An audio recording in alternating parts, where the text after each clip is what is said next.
Same. I'm with you. Oh my gosh, it was a shit.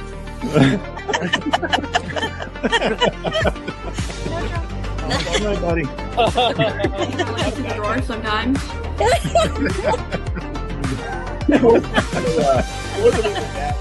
They're just having the time of my life. Instagram pictures are together. Oh my gosh. Does it have a Thundercat? Technology. Hey, what's up, everybody? Oh no. We never got with a one. Are you sure? Yeah.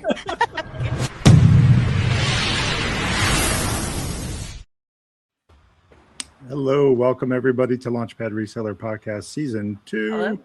Hello. Hello. Hello. All right. And, if you haven't heard, we're your mission control for all things reselling. Whether you've been selling for 20 minutes or 20 years, there is something that we can learn together. I do this podcast every week with our trusted ally and partner, Tennessee Treasures, Ellie. Hello, Ellie. Welcome to the podcast. And, of course, we have someone that was called out by the House of Coop. And we are so privileged to have them here today to talk about their business and their strategy and all the things of reselling. We have Rocky Top Relics, Brandy and Kenny. Welcome to the podcast. Hello. Thank you so much for having us. Yeah, it's awesome that you guys could do this. I know that you're super busy with all things reselling, and we're gonna talk about that in just a few short moments, what you guys got going on and what the future looks like. But for now, I want to talk about how you got started. Let's just get right into it. How'd you get started in reselling? Why don't you walk us down memory lane? How long has it been? So it started with me originally, I would say probably 15 years ago. About 15 years ago. About 15 years ago, I jumped on the eBay bandwagon and He had a few things around the house and he's like, I think I'm just going to throw them on eBay to sell them. yep, just started picking up some stuff around the house and it sold instantly. And I was like, wow, this could actually be a thing. So I didn't know what to sell. So I jumped on YouTube and I started following like the Bonafide Hustler and Rake and Profit and some of these big YouTubers back in the day that were kind of giving you all the tips and tricks on what to sell on eBay. And I got into clothing, I got into toys, I got into electronics. I kind of dabbled all over the place. I really wasn't into one specific category. So I did that for quite a few years. And then just like all platforms, it kind of ebbed and flowed a little bit. I had really good times and then it would die down. So when some of these newer platforms were popping up, like Poshmark, some Etsy stuff, we kind of started Macari. We kind of started broadening the areas in which I sold. And then I wasn't interested in the beginning. She was not interested. She wouldn't even step foot. Not at all. Perfect. Like, let's go thrifting, and I'm like, She would not even step foot in a thrift store for years, and let's go to the mall. Yeah, and so J. Crew. So yeah. And so my best friend growing up was Chris, who is Ashley's brother, and I've known Ashley from House of Coop since she was really small, and we're practically family. So to kind of watch Ashley and Jacob and how they've started and where they've gotten to, and how they've just really turned everything around and they quit their jobs and everything. I started looking at that outlook as far as like, hey, maybe we should try it. She is not an on-camera person. She was super nervous. She goes, great behind the camera. She goes, I will be your IT person, but you're gonna have to be the one in front of the camera. So and they helped us make the decision to switch, because mostly it was an inventory issue too. Like with eBay and the other platforms, you have to hold on to the inventory, where whatnot we could sell it right away. Right. And we liked that idea, so we tried it. So yeah, we moved from Florida to Tennessee in 2022, and Ashley and Jacob started really kind of pushing us to give it a shot. Like, hey, just try it and see if you like it. And so finally, we just bit the bullet. And last year we started. Last year we jumped on Whatnot, and first show we get rated by House of Coop. Which is stressful in itself, because you get hundreds and hundreds of people on your show and you don't know exactly what the controls are. But we just kind of went with it, and it's kind of nice to be able to pick up the phone and shoot Ashley and Jacob a text message if I have a question about shipping, or hey, what is new on this, or what do you think about picking this up, or and so it's kind of our direct line to support. Which not everybody has. So not we were everybody very lucky. So, and then, but that got me into vintage and antique. and now I can't get her out of a thrift store. Now it's like, what do you want? Ironic. Yeah, Saturday. It's So like, now instead of going and doing that, we were like, oh, why don't we just open our own? So, Oh, right. snap. So we did Whatnot for a year, and we had some really good shows. We got into House of Coop when they hosted Vintage Wars. We were on Vintage Wars like 2 or 3 months in. We got on some of the other bigger competition shows.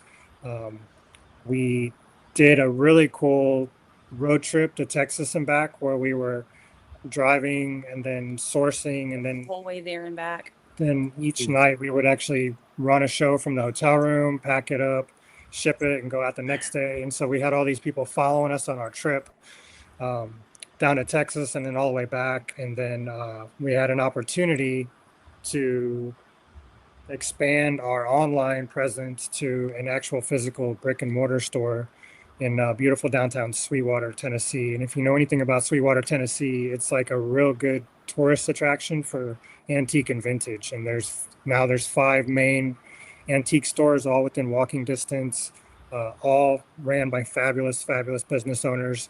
A lot of them are malls, so you get a lot of vendors who bring in different things. And it's brought in a lot of followers for us and a lot of new friends coming in just because we have a brick and mortar store. And so you can kind of put, a face with a person now that you're used to seeing somebody just online. And now you're actually getting to meet them in person, and it's pretty incredible. So, and that's what we've been focusing on for the last 3 months. Yeah. 16-hour days, mostly her.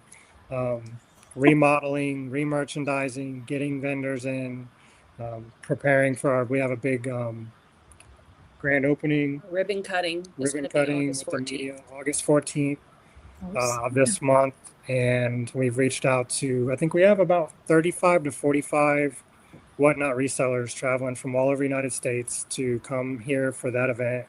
To source our store, source all the other stores in Sweetwater. So we got some really cool surprises planned for all of our Whatnot reseller friends. We're going to be doing a Whatnot reseller meetup a block up the road at a local tavern, and we're going to have a band and food trucks and all that. So not only are they just going to be able to come here for the ribbon cutting in the store, but they're actually going to be able to rub elbows with people like House of Coop and Exo Vintage by Ash and, Lisa Robb and, all these different sellers from all over the United States. And when you all get everybody together, everybody's throwing ideas at each other. And Oh, I know. yeah, It's pretty incredible. So it's cool. We're very blessed to have been brought in by House of Coop. We've gone to the House of Coop meetup in Tampa. We went to the big Whatnot reseller meetup in Austin, where House of Coop were special guests, speakers there. So we've been pretty fortunate to kind of meet some of the big wigs and some of the amazing big sellers and kind of learn from them. And we take that information and we put it towards our brick and mortar store and our Whatnot. So I think I've got the 15 years. I think I've done the 15 years pretty quick. So In less than 15 minutes. Yeah. Good job. Yeah, well done. That's I kinda mean, how it started. that's a history lesson in itself. It's changed so much. Like going from eBay to live selling. Live selling seems to be the future of reselling. We've had that discussion before on this podcast. It's incredible to see the growth journey and the knowledge journey. The fact that you had a mentor, and a friendship first, and then a mentorship over the years, and how that plays out for you guys. That's super impactful. I think. Can't say enough about that. That's awesome. If it wasn't for moving my son into Tuscaloosa for University of Alabama, I might show up for that. Unfortunately, it's on the same. It's on the same week. Right, you're only 3 hours away from me. You got any vintage toys on there? I might have to pop over. Yeah, Come on. We have all Come on kinds. now. you guys are super close to both Ellie and myself. Yeah. We're in North Alabama, Okay. right around Ardmore. I'm not sure. We're right on the Ardmore, Tennessee line. So we're Okay. right on the border, and Ellie is in Murfreesboro, so she's not too far from y'all. And the So town itself is a beautiful town. It's like a go-to, not only is there antiques and stuff here, but like there's a lot of other things to do. There's food. They're like a creamery. They make their own ice cream. It's like a destination for people. And I don't think there's any empty buildings here in downtown. No Like it's big a really, businesses, all local. yeah, it's small all local businesses. It's just a really beautiful place to come. The Yeah. city does a really good job at keeping everything, which is really good for the businesses here. Yeah.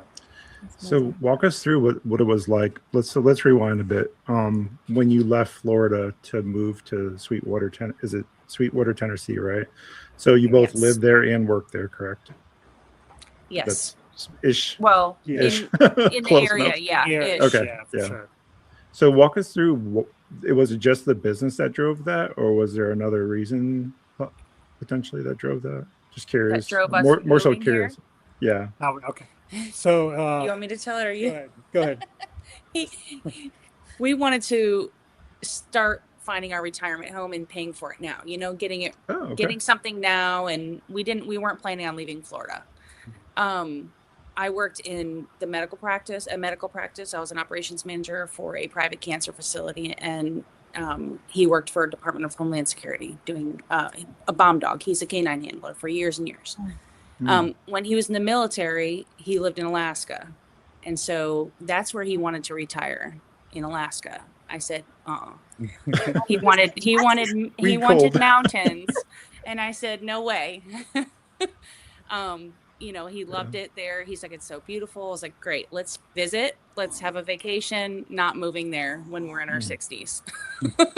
So we started looking in this area. We vacationed here all the time. We come to the corner of, Tennessee, North Carolina, Georgia corner. We ride motorcycles, and we would visit often. Gatlinburg and love to get a cabin out here. And so anyway, we ended up finding property here in 2021. We found 28 acres, which is about maybe 5 minutes from Sweetwater. And we got it. And a year later, we decided we didn't want to wait anymore, and we moved. The housing market was at the top of the market, and so we had a lot of equity in our home. Florida was getting really crowded. It was always really hot. Traffic was really bad. So we just kind of made the decision on a whim to, I guess, leave our jobs and move here, and kind of put it in God's hands and be like, hey, if this is where we're supposed to be, it'll work out. And here we are a few years later, or doing pretty well and whatnot. And she's got her own store now, and I'm working full time. And so it's been working out, but that's pretty much how we ended up here in a little small town in Tennessee. I mountain trapped him in East Tennessee instead of Alaska. Yeah. Stark difference. It's a lot easier to ship from East Tennessee than Alaska too. Yeah. Yay, Alaska. I can't wrap my head around that one. It's beautiful. Yeah. You should always get a chance. If you get a chance to go there, visit. Yeah. Is it not just cold? No, they have summers, but they're just not as long. Or short, very short summers. Yeah. I grew up in Chicago. I'm done with short summers. And I'm from Connecticut originally, so I'm used to like long winters. And are you where in Connecticut? I'm New Haven, born and raised. Okay. So, Wyndham. yeah. Well, I grew up in Scotland, Connecticut. Oh, okay, yeah. Our son actually goes to UConn up there. So Yeah. So That's awesome. My son applied there and got in, but chose not to go because of funding. He got a full ride scholarship to the University of Alabama, so he decided to go there instead. yeah, that's awesome. very cool. Yeah, so UConn is, it's a good school. The area is nice in Connecticut, as you are well aware, but the cost of living in Connecticut is absolutely atrocious. Yeah. Luckily, we have family up there, so he's able to stay Perfect. with family and stuff like that. Yeah. So That's excellent. So I would assume you make that trip often. We just actually made that trip last week. So yeah, we're right in the middle of our daughter. Last year, our daughter lives in Houston and our son is in Connecticut. So last year, I think we traveled 5 times to Houston and 4 times to Connecticut. Yeah. Wow. We made a lot of sourcing thrifting. trips out of it. And we did. That was the funnest part, was making this. We flew like 1 or 2 times, and we're like, no, we need to drive. We started driving so that we could source all the way. 12-hour drive turns into a 19-hour drive when you're stopping at thrift stores and antique stores. Yeah. For sure. So, makes it a long trip. Time flies when you're having fun. Yeah. Oh yeah. Yeah. I love a good thriftcation. or whatever you want Oh, to call it. Also, We had one trip back Yeah. from Houston. We had so much stuff in the car, and we stopped at this place. I don't know where it was. somewhere in Mississippi. In Mississippi, yeah. And it was just this little place, little hole in the wall. And she had this whole wall, and we had no room in the car. We were full. None. Like, we were already full. And she had this whole wall, and everything was $1. And for us, like, she had Carnival glass and Fenton and all this stuff on this wall. Everything was $1 she was trying to clean out. We had our dog in the back seat. We were shoving things under, sticking it in here, wherever we could find a like, little Mom, hole to Dad, shove please. something. Yeah. That's great. That was probably our most interesting trip back. Oh yeah. Yeah, Sourcing. how do you pass on that? Yeah, goodness. What do you do with $1 Fenton? You find a way. Yeah. You What do. you do. You find a way. I didn't care if I came back with it on my lap. I was like, Yeah. we're We taking did. all of it. Yeah, we did. We had stuff everywhere. That was quite the drive. Yeah. That's amazing. Okay, I have a question. Yes. Yes. So you said you just started Whatnot last year? Yes. So that means that you moved down to Tennessee or up to Tennessee Yes. with your eBay store. How big of an eBay store did you have? How did that work? Because I know I had my own struggles with something similar. What was that like for you? So in Florida, I had we had a 4-car detached garage with an office, and so I built that out to hold all of our eBay inventory. And then when we moved to Tennessee, we had none of that, and we actually developed the property over the course of about 2 years. We put up a big building and all this other stuff. So it was a struggle for a while. I kept A lot of stuff was in totes, storage. or in an enclosed trailer. When he would sell something, he would start silently just cussing out everybody because he's like, I got to go find this now. I don't know what tote it's in. Yeah. It's not organized. It's tough. And I had, so to answer your question, I had about 1,700 items currently listed on eBay when we moved. Wow. Now I'm right about 1,100. Sorry about that. So now I'm about 1,100 items currently listed on eBay. But since we've moved here, I've built out a whole entire garage with a bin system, and everything is marked properly. So when we do sell something on the bay, it's quickly we can find it and get it shipped out.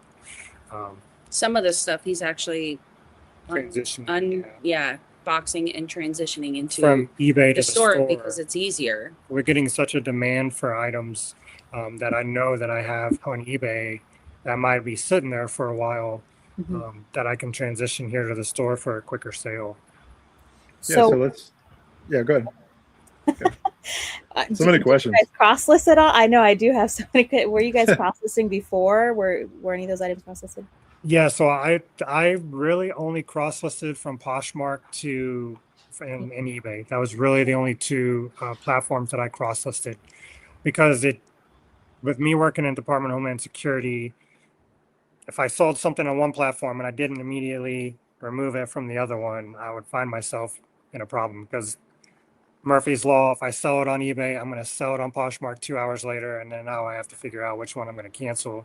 Never fails. Right. So, I mean, they could have it in your store for a year and it sells the same place, two separate places in 1 hour. So, currently, we're not cross-listing anything. It's either on eBay or we have totally separate inventory for Whatnot. That's interesting. So, how much? Well, that was circa 2020 when you moved to Sweetwater, right? You said 2021? 2022. 22. Okay. So how much Same did year as I moved to Tennessee. Yeah. How much did COVID play with that decision-making process, do you think? Because that was an interesting time to be a reseller. It was. Also just to be a human and live that experience. Yeah, especially for both of us, with her being in the medical field and me being in the DHS field, we didn't really get that time at home. We were both, essential workers, I guess is what it would be called. So I found that during COVID, I could sell video game consoles, video games, all that stuff at a lot higher price, because people were staying home and they couldn't go out and pick up, a Nintendo 64. So I was getting double the price during COVID that I wasn't getting when we weren't during COVID. So that was one interesting thing that I saw. I also had a way to get inventory that didn't involve going to thrift stores and stuff like that. So sourcing was definitely easy. harder. I wasn't doing it with him back then. She wasn't doing it back then, so she was kind of just. If I worked too much to even do it. So if I came home with stuff, she would help me clean it and take photos and bag it and label it and all that. But she wasn't actually involved in the sourcing process. Now, she would just source all day if she could, and I would do all the other listing. Now she's. Was it just financial like interest that when you first started 15 years ago, or was it something else driving that? Or have you always been that type of person to work both sides against the middle?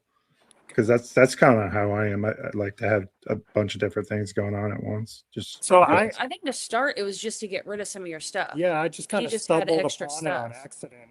I moved into a new place, and we weren't living together at the time, and I had a bunch of stuff lying around, and I couldn't figure out what to do with it, and I didn't want to do a garage sale, and then once he sold a few things, then he got really like, ooh, sold a few things on eBay, and this could get really good. And then he started doing the research and following everybody and saw what they were doing, and then he's like, hey, we got to do this, and I'm like, have fun. I really got addicted. Good luck. Got addicted to the hunt. Good luck. I really that's 99% of why we do what we do, right? Is to go out and find it in the wild and find a good deal. And I would come back and show her. I'd be like, check this out, and she's like, cool. What is that? What is it?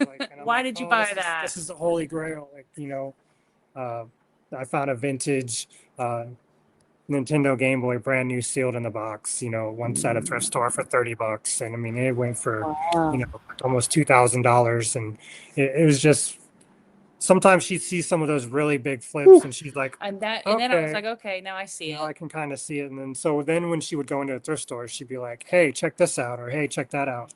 So it was kind of a slow process, I think, for both of us. But once I hit that mark of like, hey, I really like to go find this stuff.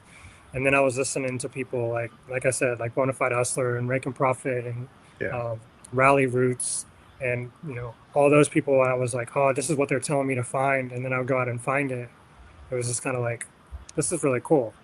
And so once the money started rolling in, it was even better. Then you're like, okay, this really could be, like, we obviously still had to work, but it was something that was profitable on the side that we could do. And it started to be fun. And it got to a point where, I never really considered leaving my job to do it full time.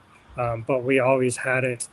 It was always at a place where we could. Yeah. And so one of us lost our job, or if we decided, hey, I'm just going to try to give this thing a shot, that we could do it. We were profitable enough that we could do it.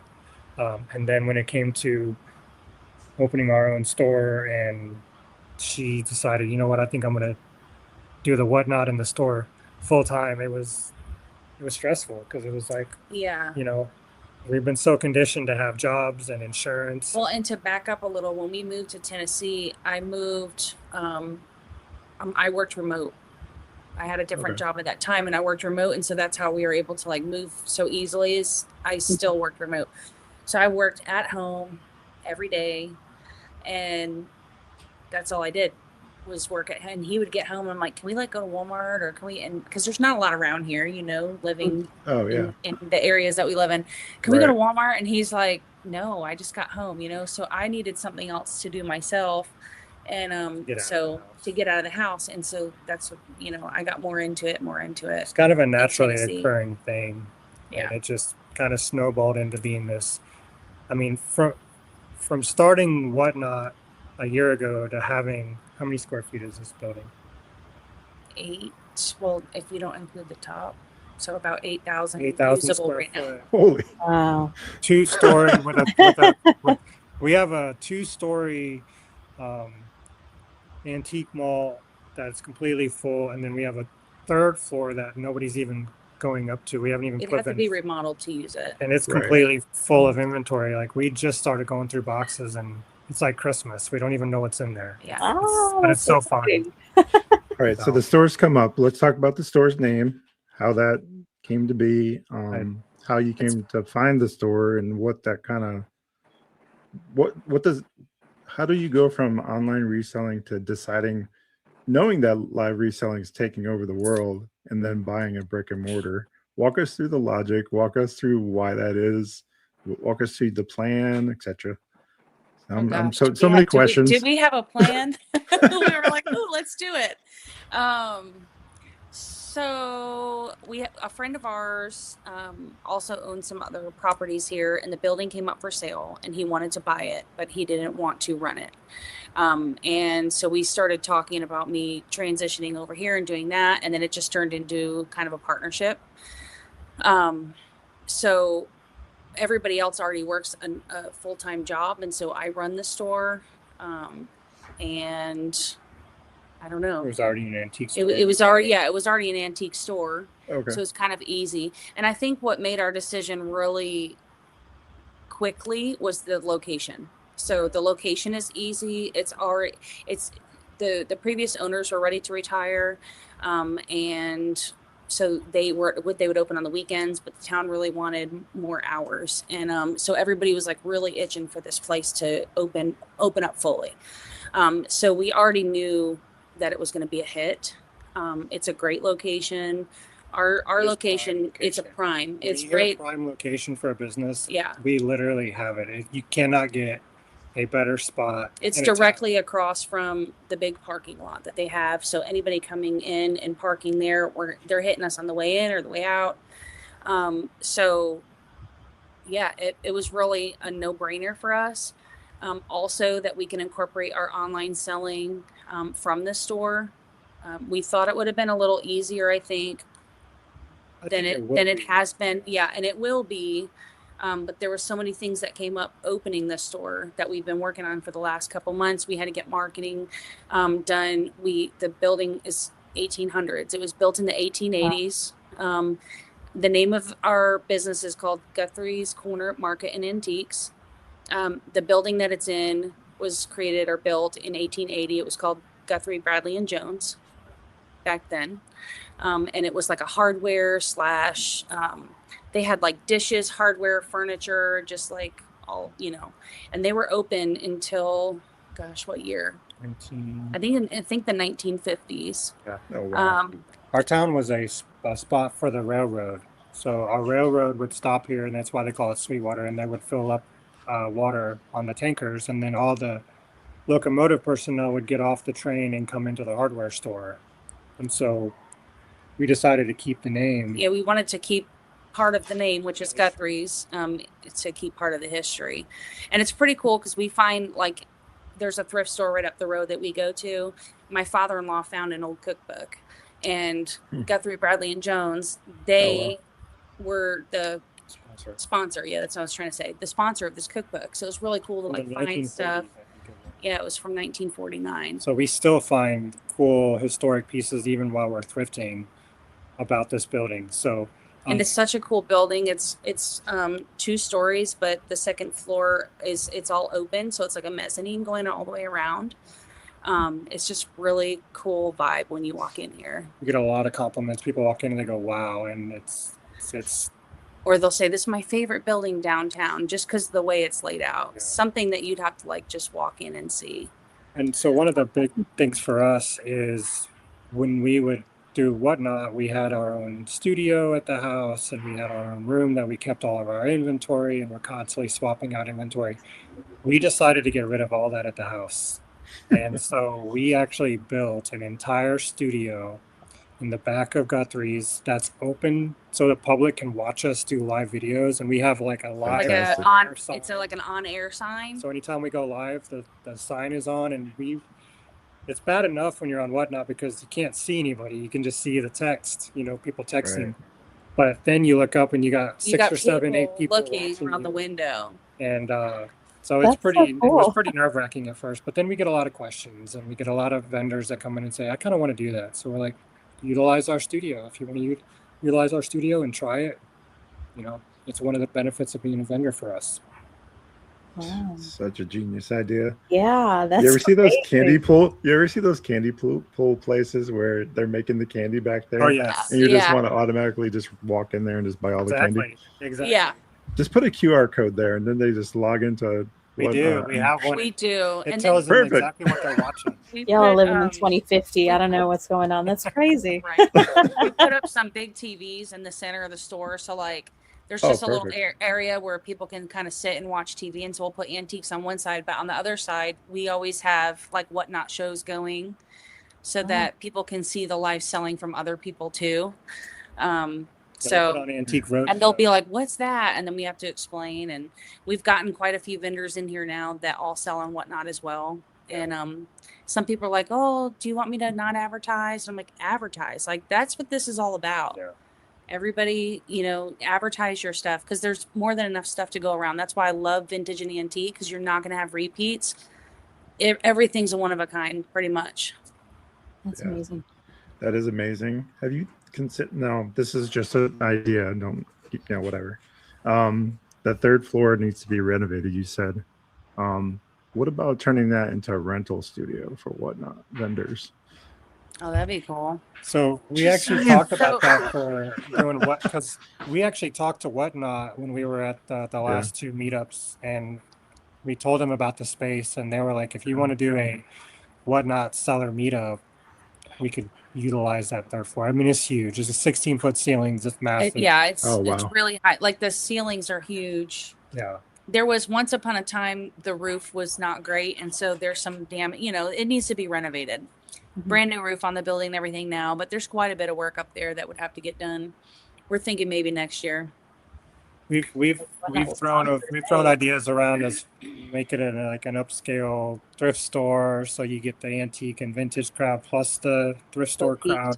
So we've thrown some different ideas around and possibilities to turn that space around. We're just taking it one floor at a time. I think we just living the dream. We're almost done with the renovations on the second floor. Not yet, but soon. Not yet. Well, you're dreaming. We're dreaming. Yeah. We're doing a lot of dreaming. And I like the focus. Yeah. I squirreled before, but when we got the building, it was a lot of painting and other things that we didn't anticipate taking so long. There was already merchandise in the building we had to take off the walls to be able to do what we had to do, and then we had to put it back. And so we just now finished 90% of the second floor. That's taken us away from Whatnot for the last couple months. And being able to sell online. But now that right after grand opening's done, we'll be able to kick right we'll back have in. A way bigger presence on Whatnot, back to how we used to. We were running 2 or 3 shows a week before. One thing that we didn't anticipate is we are in downtown historic Sweetwater, Tennessee. So anything that gets done to the outside of this building has to be approved by the historic committee. And we had some things that we wanted to do, like we wanted to put up a brand new sign that had to go through a committee. We had to paint a new awning, tore down the old awning and put up a new awning. So, and they meet once a month. Yeah, they meet once a month. So those are things that we didn't really anticipate. That kind of took a little bit of our time away. But it should all be done by grand opening. But August 14th, everything should be done as much as we're going to get done for our grand opening. So have you guys done any Whatnot shows at all to kind of show the process? Okay. Yeah, we do a lot of the fast flips, a lot of the competition shows. We get invited to show the progress. We've shown the store, like we've logged on and just shown the store and things like that, and we're getting more followers. There's so many people close that we had no idea.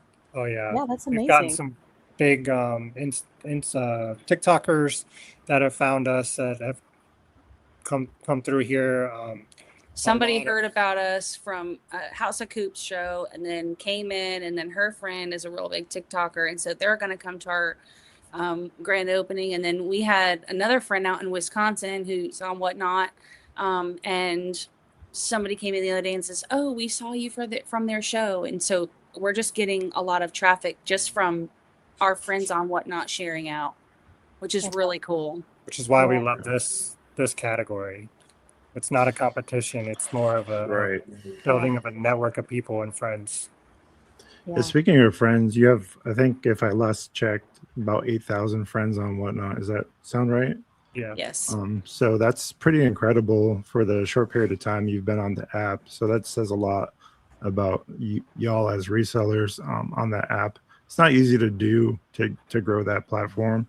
It definitely can be a challenge at first. That's in 1 year. That's really good. Yeah, I was gonna Yeah. say that's really well done. How many sold do you think? Like 5,000, 6,000? I think we're at 6,000. I think about 6. About 6,000 sold. Look at me guessing. I know. Data analyst in him. Hey, you know what? Yeah, if I would, I'm the data I should guy. have looked at the numbers before we got on. But I think we're right around 6. We were, for a while, our solds were more than our followers, which is to us was also another good thing. Good indicator of Good correct. indicator that we're bringing the right stuff to the people who want it. Yeah, for those that are not familiar with Whatnot, it's a live auction platform for those that are listening on Spotify, Apple Music, and also Amazon Music. We appreciate you guys listening in. For those who are not familiar with Whatnot, it's a live auction platform where you can sell just about everything in Whatnot. I see what they did there. So you can go on there and sell all kinds of items live in person and have an audience bid your items up, hopefully. You can start your items at whatever you want to start them at. You can start them at $1. You can start them at $100. Just depends on the item. And there's such a movement right now in live reselling. So if you're not familiar with Whatnot, you're going to want to check that out. And the two things you need to do for that: download the Whatnot app, and then the first thing you do is go to Rocky Top Relics TN, and you friend them because they're awesome. Thank you. And then after you're done that, check out Tennessee Treasures and Rocky City Resell. Because we both sell on there too. Don't forget Fiona's Finds now. Yeah, my wife Fiona's Finds is actually a better and more affluent, or all the things reseller than I am. She's incredible. She's the heartbeat of our business. So I'm very lucky. So we're very lucky to have her. Yeah, she can log in for 2 hours and just command a room with 25 to 30 people and make thousands of dollars. People don't realize how hard that can be.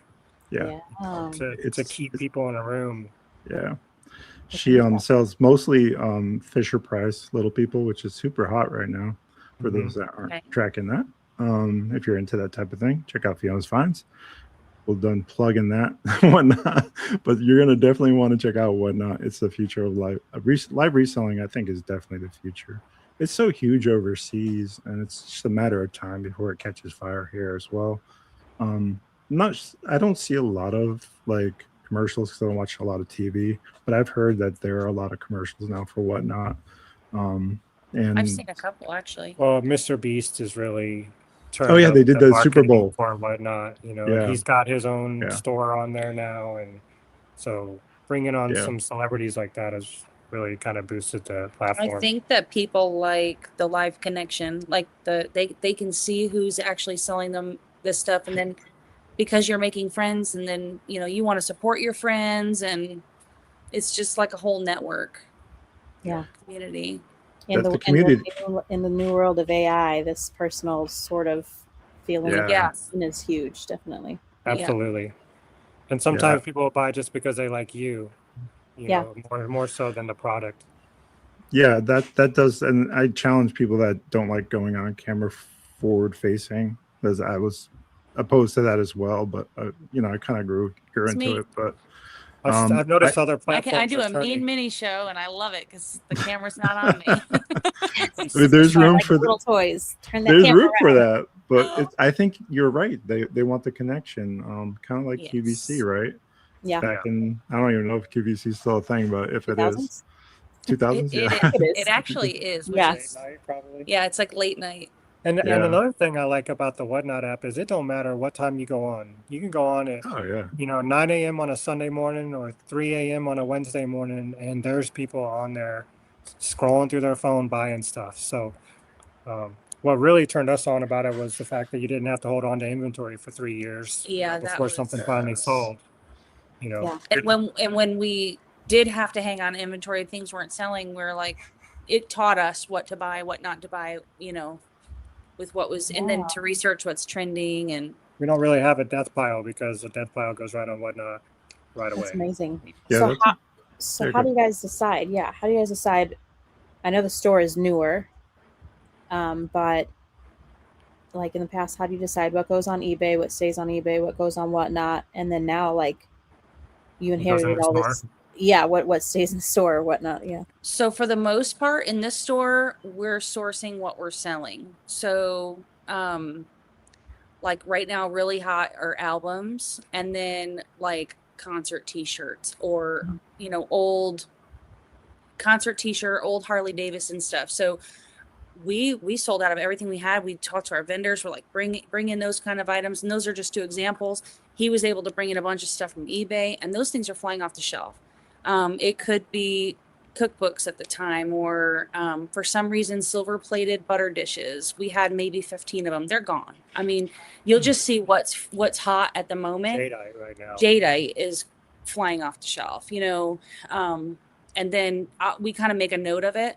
We also have a book, so if customers come in and they're looking for something specific that we don't have, we'll make note of it. We send it out to our vendors. They'll bring in that stuff. So it's really just seeing what people are coming in looking for, talking to people that are coming in, asking them what they're looking for, so you can kind of learn what the trends are. That's how we're sourcing the store. I think it's different online, because online there's such a broader audience that it could be really anything. So in the vintage category, things are hot, like hens on nest, they ebb and flow, things like that. So whatever is hot, that And we also live in a world where we want instant gratification, right? So like people walk into the store and they see it, they'll buy it right then. eBay, it's like you're competing with 30 other sellers, and it might be $1 difference. That depends on who gets that sale, more recently, kind of the more specialized things that somebody would have to go online and look for, like maybe if they're looking for a particular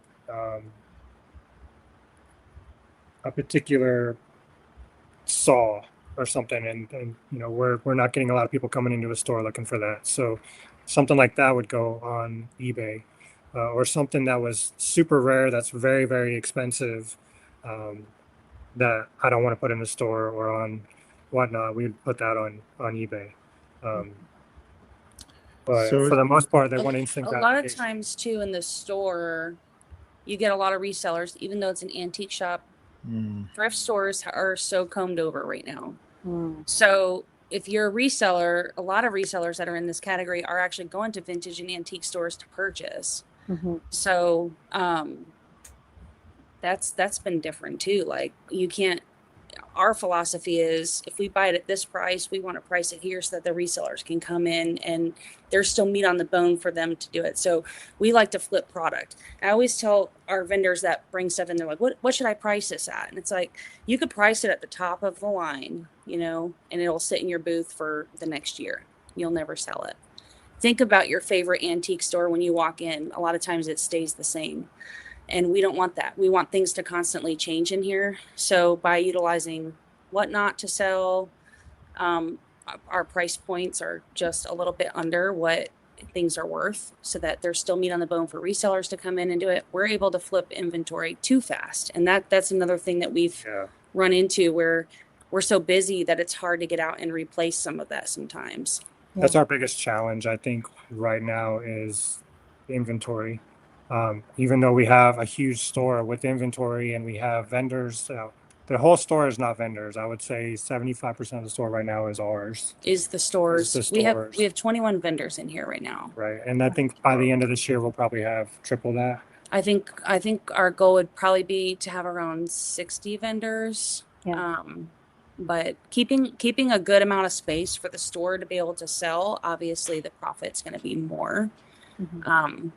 But you also need to have vendors, because you can't be one person running a store, or two people running a store, even three, and do all the things that it requires to have a brick and mortar, do the online piece, source your stuff. It's just not possible. So when you run a big vendor mall like this, like, that's one thing we were like, yeah, we'll be able to do it.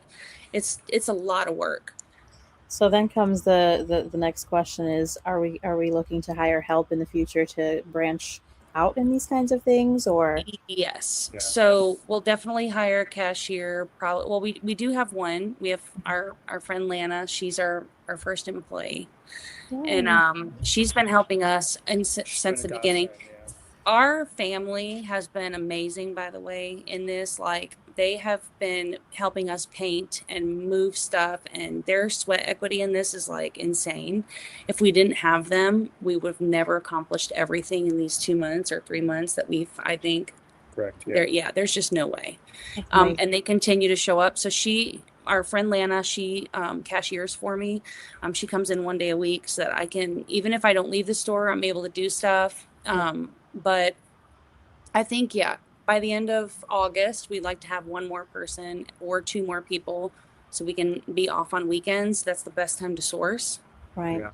And that's our that's the goal. That's our biggest challenge right now, is we're selling more inventory than we're bringing in. And I know that sounds great, and it is a really good problem to have, but we also like to have this place constantly turning over so people continue to come back, because every time they come through town, they're like, well, we got to stop at Guthrie's because there's always new things, right? So I think we don't get a chance to go out and source, but we also have the advantage where people come to us a lot now and say, hey, my grandmother passed away, would you want to come look through her stuff? And we're like, we will. Or if somebody says, I have a whole collection of Elvis albums, you want me to bring them in? We're like, yeah, bring them in, and so we'll look things over, and we can buy things right from the counter, which has been a benefit. We probably tag and put out 200 to 300, would you say, items every weekend? Yeah, every weekend, 200 to 300 items a weekend go out. And so people bringing us things or giving us an opportunity to go pick at their house or their own estate has been helpful. But then trying to schedule it all has been, and I do a lot of auctions. Yeah. Just because I don't have to, I can do that right from here or right from home. So I know that we talked to Cam Life at the beginning of the season 1 podcast. He's $1 million reseller on Whatnot. I'm not sure if you guys are familiar. He's a clothing reseller. He did hire a bunch of folks and had that growth experience as well. Something that he's doing, I was wondering if it might work for y'all. He does something that's like closet clean out type of thing, where people can mail there. Is that even possible with the type of things that you're sourcing?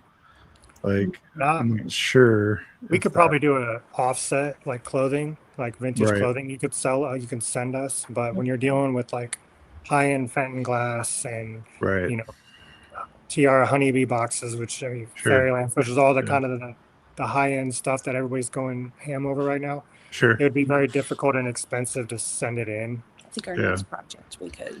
Yeah. So hashtag granny core. is that basically what's going on? Primitives and granny core, country core. Yeah, so the stuff that my grandma had at her house basically is what's selling hot right now. It is. It really is. So anything interesting. Heart-shaped shelf, anything gone. Marmalade. Can't find them. Marmalade. Goose. Anything gooses. Anything goose. Mushrooms. I found mushroom jars, canisters. Yeah. Like, I sell toys, and even I knew to pick up those mushroom canisters. Yes. Yeah. I haven't sold them though. They're sometimes it's the craziest things that go out the door that we're like, we look at each other going, first of all, I didn't even know we had that in the store. Where'd they get it? Yeah. And then number two, we moved the stuff around in here so many times, and then something will go out, and we're like, like egg plates are super hot right now, and we had a green Indiana egg plate, brand new in the box. And somebody found it, and it was labeled $14. And I'm like, where did you find that? Like, where in here was that? Yeah, because we missed it. And, that's a $140 plate all day long. Yeah. But they got a good deal. Upstairs. I'm like, oh, my God. So, so we're still going through and looking through inventory. And it does help us, from going from Whatnot to the store and the store to Whatnot to know what people are looking for, what people are buying. Because everybody asks us when they come in, they're like, how do you know what's hot? And we're like, oh, well, we're on Whatnot, and we know that fairy lamps and bee boxes and, Mary mushroom, like, we know that's all hot on. If it's hot on Whatnot, it's hot everywhere. Yeah, when you start seeing people ask 100 times in the chat, do you have this? You have this? You know Exactly. there's Yes. something's Exactly. up. And we're like, So whenever he'll do the camera and I'm always off camera and I always make notes of whatever people ask that we don't have, I write it down. And then when we watch other shows, we'll make note of those things. Then we go out and we try to source it. yeah. But it is getting. I think there's so many people, especially in this area. I mean, it's reselling getting community hard to has source. grown so Yeah. much that it's Yeah. really gotten competitive. It really has. And so one of the things I always say is you got to spread it out between multiple platforms or a brick and mortar or something. Facebook Marketplace, if you make a significant, I know a lot of people make a significant amount of money just doing the Facebook Marketplace thing.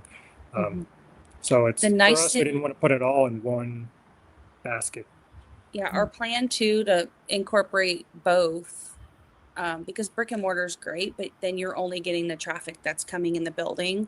Or if you have really good social media presence and you put a video out, somebody might see your video and say, "Oh, I need to go in there and check for this."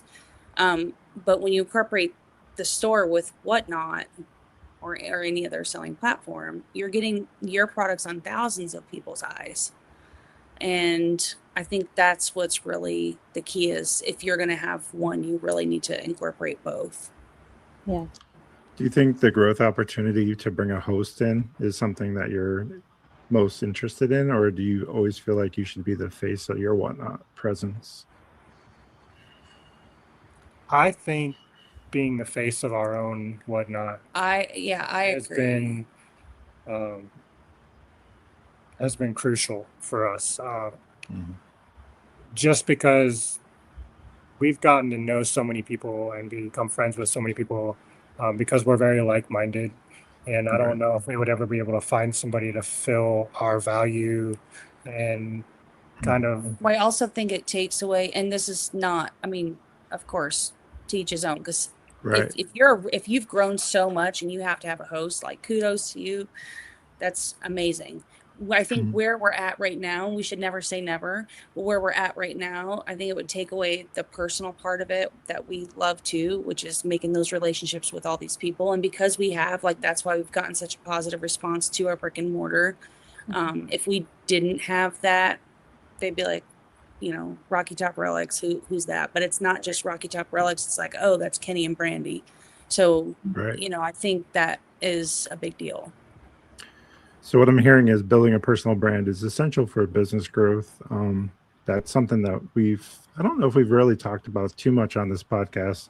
It's something that I've been, something I've been working on since the beginning of my social media, growth series.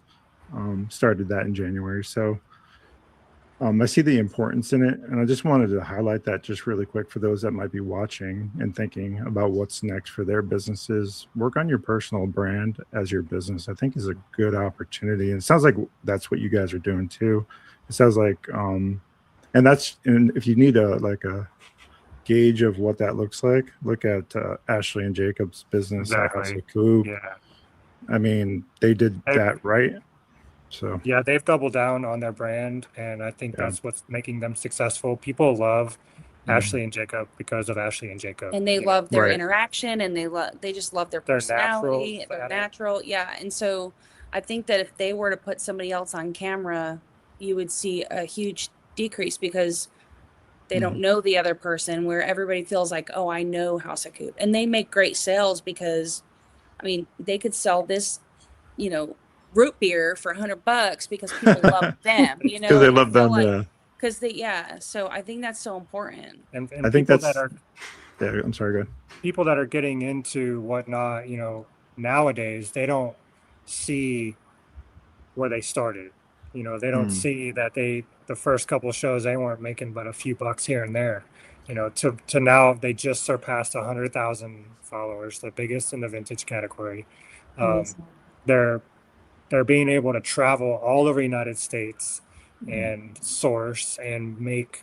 People are following their journey from the time they get up in the morning when they go on their walks to when they get their new dog to how they source, how they set up their shelves, how they ship. I mean, it really becomes all inclusive in their daily lives. And if you followed them from the beginning, you see like how much work went into where they are now. Yeah, You know, they've earned every bit of success that they've gotten because they put the work in, and that's all we strive to do. We want to be successful, and we know that being successful isn't an accident. You have to put the work in, Hmm. and they've just been an inspiration for us. I see sometimes on the, oh, sorry, go ahead. No, go ahead. Sometimes when you're looking at, you know, there's groups and stuff on social media and people are chatting about it and they're like, you'll see somebody say, I had my first show today and I didn't sell anything. Like, I just don't think it's for me. And that's, you know, it's definitely not a race. It's something that you have to pace yourself and build up. It takes a lot of work, consistency, networking, making friends. You know, it's a social media platform that aspect of it. You're not just going to go in and make, you know, money right off the bat. You definitely have to put in the hard work. You can't just run a show and then expect to be successful. You have to be active in other people's shows, and you have to be in their chat, and you have to talk to them. And you know, we were getting known not before we were sellers, just because we were constantly in people's chats talking, and we were asked to moderate, so we would moderate for some people. So that was all before we even took the leap into selling. So it took us a while to do the selling part. Yeah, us as well. That's how we did it. Matter of fact, I don't know if I was selling when I first met Ellie. I met Ellie through Whatnot. And we formed a fantastic relationship and friendship over the years. I can't say enough about that community and Whatnot. And I think you're absolutely spot on. There's the model of bringing someone into host is okay. That's fine. But you're right. There you kind of lose a little bit of the, I want to say, granola feeling of like starting something from a grassroots effort and then growing that. So, and having friendships like the one I had with Ellie, I reached out to her and I was just like, hey, did you hear about the Tennessee reseller meetup? Something that happens in Nashville, or at least it did the last 2 years before this year. And she's like, no, I didn't. I was like, you should totally come. We're going.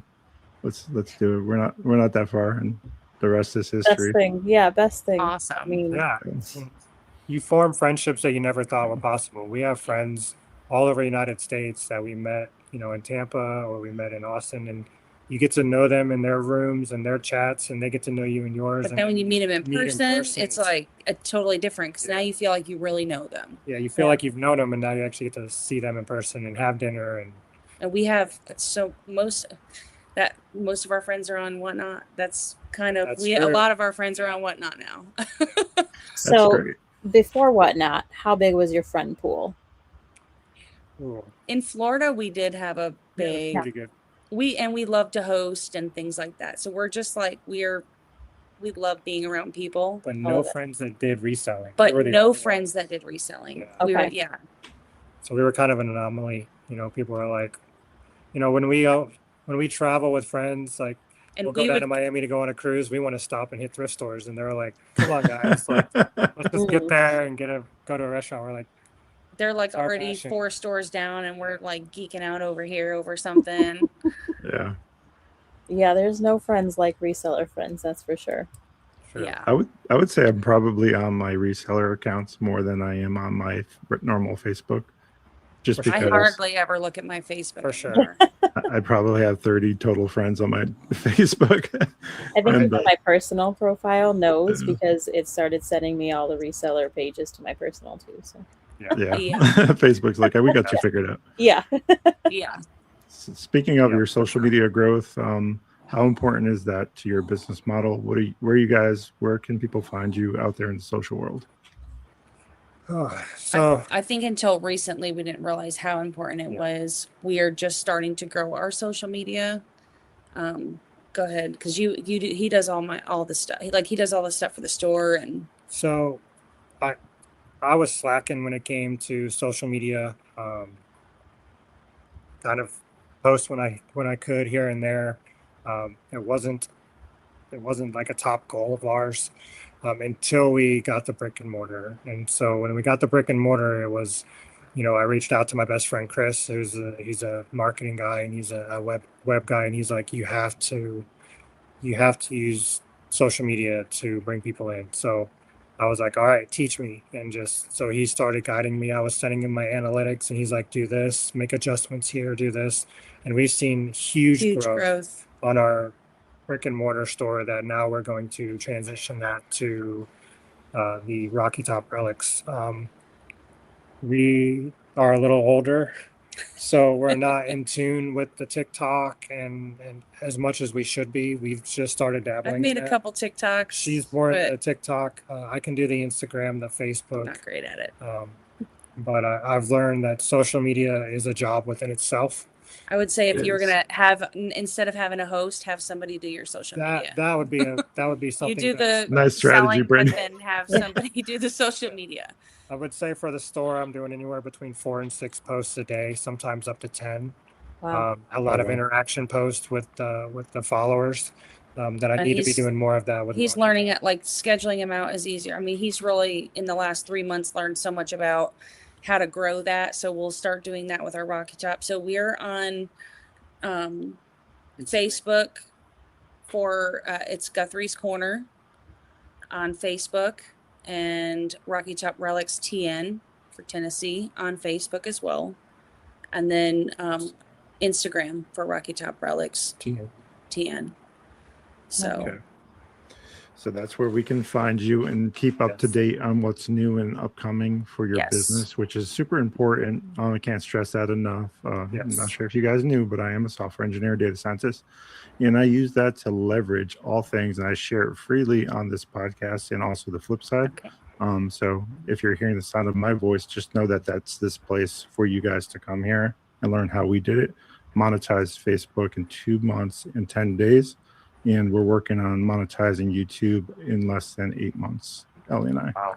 So, so we are very firmly implanted in social media. Working on TikTok, it's a bit of a wild beast. We just crossed 1,000. Yeah, we just crossed 1,000 friends there. So it's just different, right? So I think we're at 1,100 on our Facebook for the store within the last 60 days. That's good. That's incredible. So I hear that's pretty good. To me, I wanted a little bit faster growth, but take what you can get. We also, it was also just like even putting the flyers up front, like everyone who walks in, talking to them about joining us on Facebook, or if they say, hey, I love your store, or thanks for this, asking them to, leave a review or business cards, follow us. And and so we've created new business cards, and it's a double-sided card. So we have Guthrie's on one side, we have the Rocky Top that we're advertising on the back side. So hopefully that will, in every purchase, handing them out, asking people. So it's really it's all about networking, whether you're networking on live or you're networking in person or you're doing it through social media. It's really important. Both businesses have been crucial to building a following in each business. So people that come in because they saw us on Rocky Top are following the store, and vice versa, so people that come into the store are now following us on Rocky Top. So it's been a help. We've created a funnel from Facebook to YouTube recently that helped us grow to the point where we can hopefully be part of the YouTube partner program. And I can't say enough about the ability to funnel and stuff like that. We could talk more about that if you want offline. Be happy to help you guys with that presence and what some of the strategies that we've used to grow our social media presence. Sounds like you guys are on the right track, though. They do feed one another, and it's really super important to do both. And we have the Beard King Picker, another Tennessee reseller, in the chat, and he says it's nice to see more resellers in Tennessee. So you guys got a new fan. Thank you. Thank you. Yes. We also have Tiny Toys in chat. Just wanted to say shout out and say hello, Tiny Toys. Thank you for joining us. That's Ellie's mom. Yes. Yeah. So Ellie's mom is with us. And so I think that it's super impactful. Social media is the way forward. Do that, do it a lot, and do it often for growth. Yes. Normally during this part of the podcast, we do a thing where we shout out another reseller that you would like to see on Launchpad Reseller Podcast. So I will say officially, Rocky Top Relics, who would you like to see on Launchpad Reseller Podcast? Man, there's so many great people. So I'm going to shout out 2 of them. because I think there's two of them that would be fantastic. The first one would be Nerds in Love. If you're not familiar with Nerds in Love, that's my best friend Chris, which is Ashley's brother, and his wife Jewel have just started on Whatnot.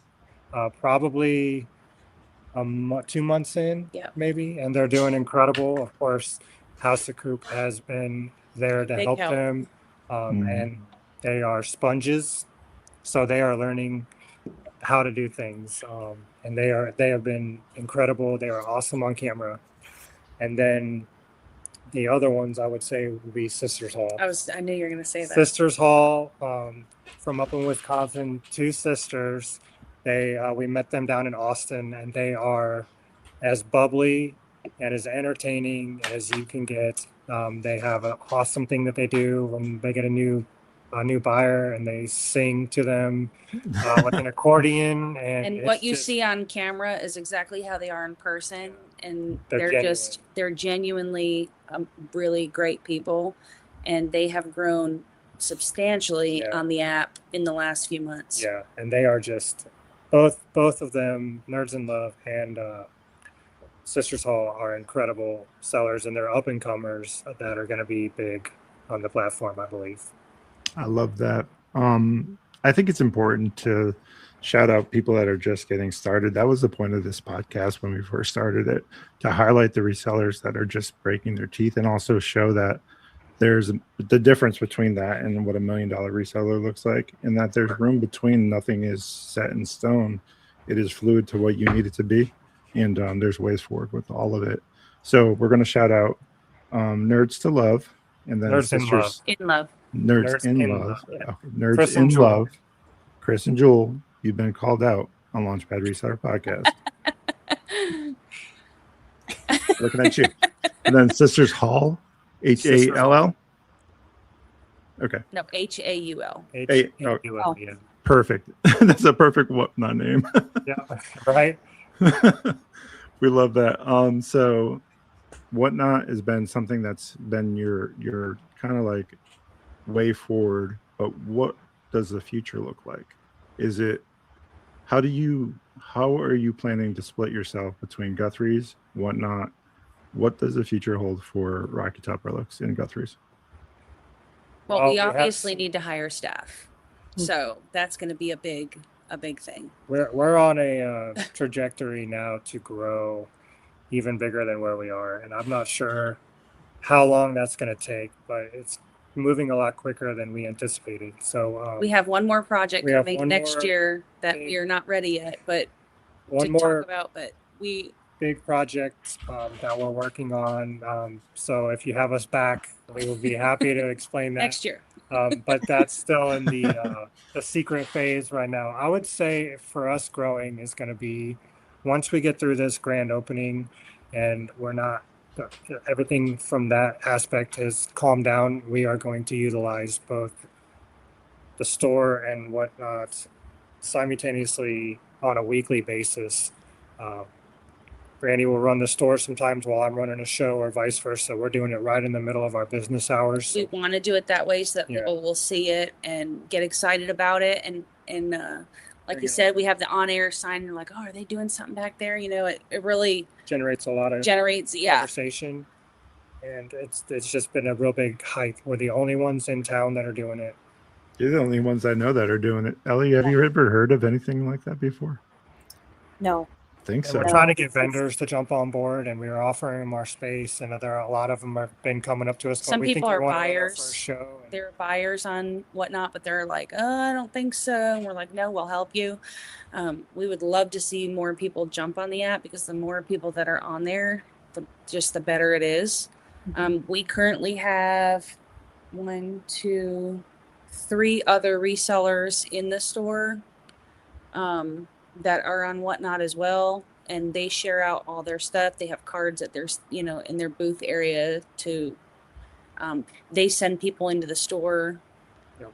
So I guess long way to say that is once we have a better idea about how our brick and mortar is going in the first couple of months, obviously when you start a new business, it's more sweat than, then we'll be able to hire staff. Once we can hire staff, we'll be able to source a little bit more, and we're not going to be doing all these extra projects, all these construction things in the store. So that obviously has taken up a lot of time, and that's pretty much over by the end of this month.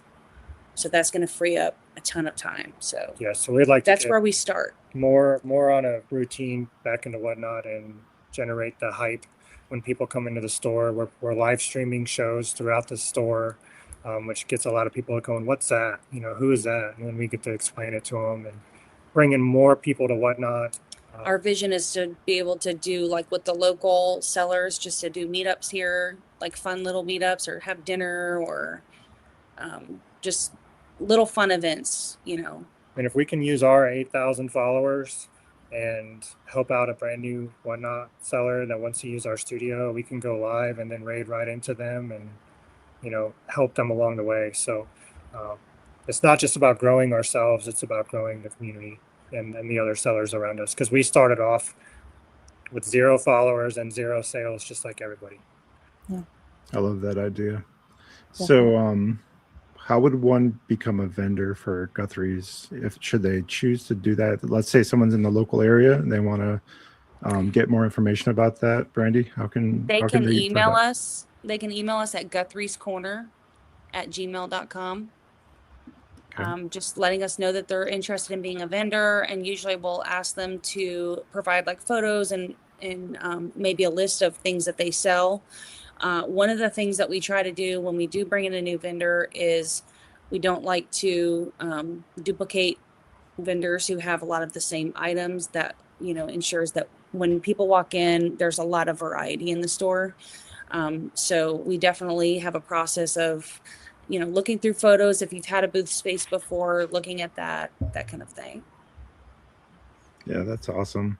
There's comments in the chat. Glammin Budget says, I want to move to Tennessee now. I'm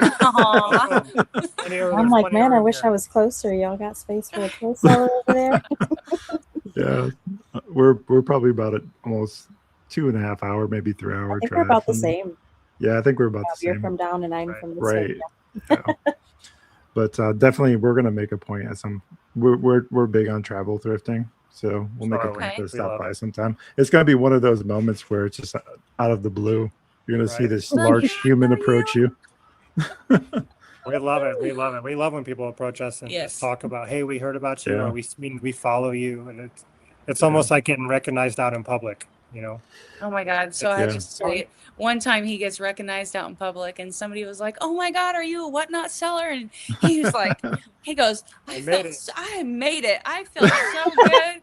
And they said, and he goes, yeah, I did. I am. And they're like, do you know House of Coop? And he went, oh man. He was like immediately deflated. I thought I was getting recognized. Hey, can you give me their autograph? Yeah, right. Yeah, exactly. Yeah. It was hilarious. We've been recognized a few times from our Whatnot presence out and about. We do a lot of bins, like Goodwill outlet bins. So when we're That's the one thing out they don't there, have here. The bins. Honestly, you might be better off. One out there in Chattanooga area. Yeah, Chattanooga, I think, is a close. Yeah. I took her to the bins in Texas for the first time. Oh, I got yelled at so many times. I didn't follow the rules. They're like, ma'am, you can't push the cart there. Ma'am, you got to stand back. I was like, okay, I better watch for a little bit. I let her kind of There's a lot of There's rules. definitely a bins etiquette. Yeah. Oh, yeah, for sure. I was not aware. So, Brandy, one last question for you before we get going. Being from Connecticut, you're used to generational homes and the product that can come potentially out of there. Have you considered going as far as that to find inventory? Because I know that once you cross a certain line. Yeah, we've sourced Connecticut probably 3 times last year.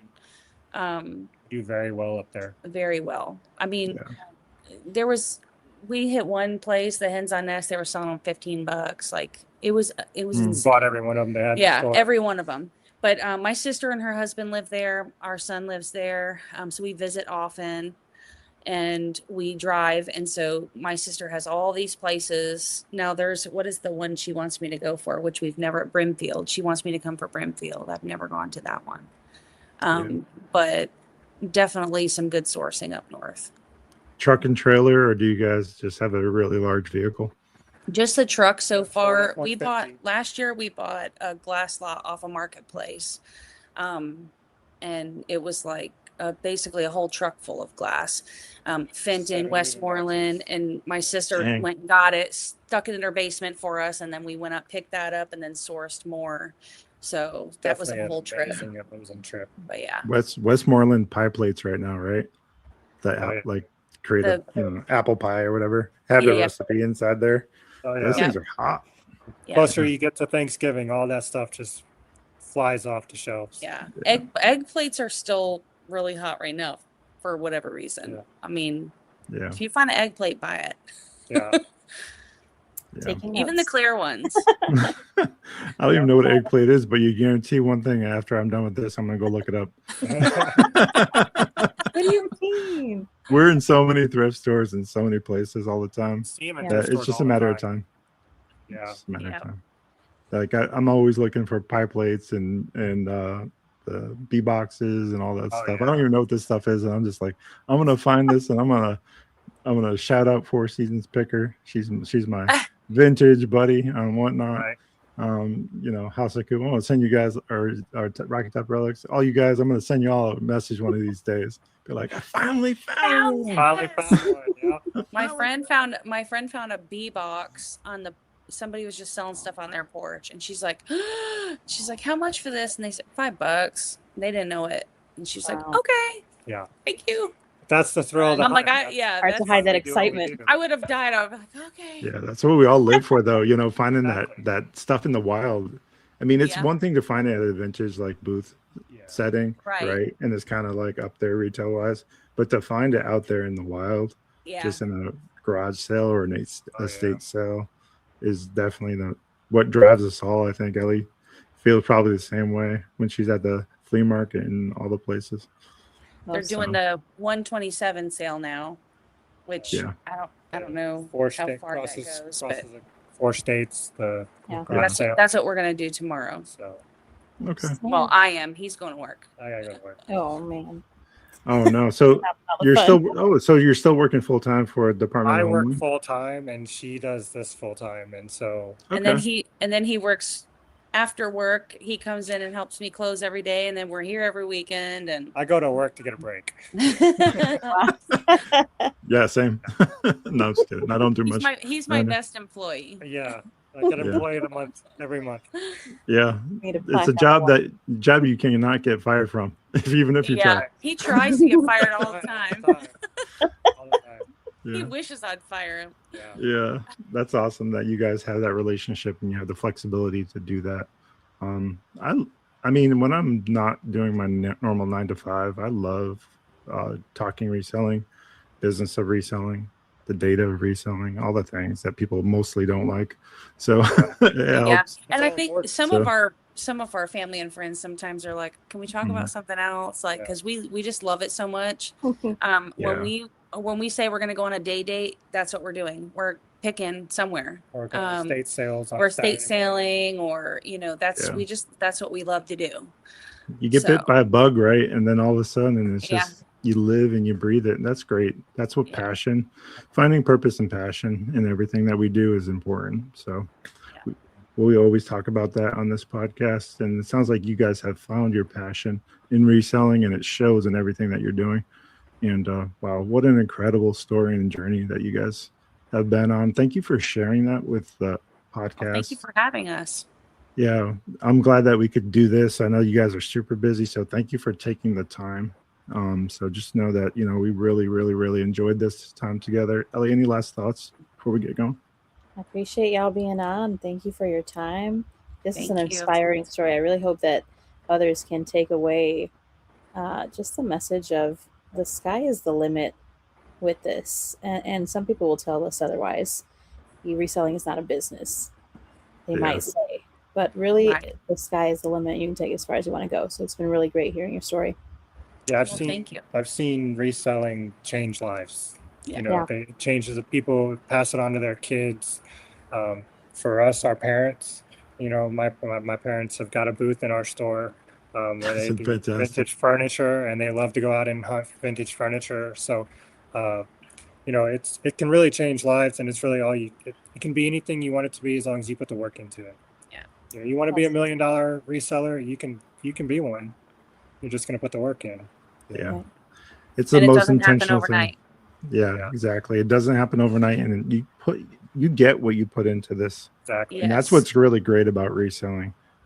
If you want $1 million business, you have to work like it's $1 million business, Yes. right? Right. As soon as you get that like thought process locked in, the sky's the limit.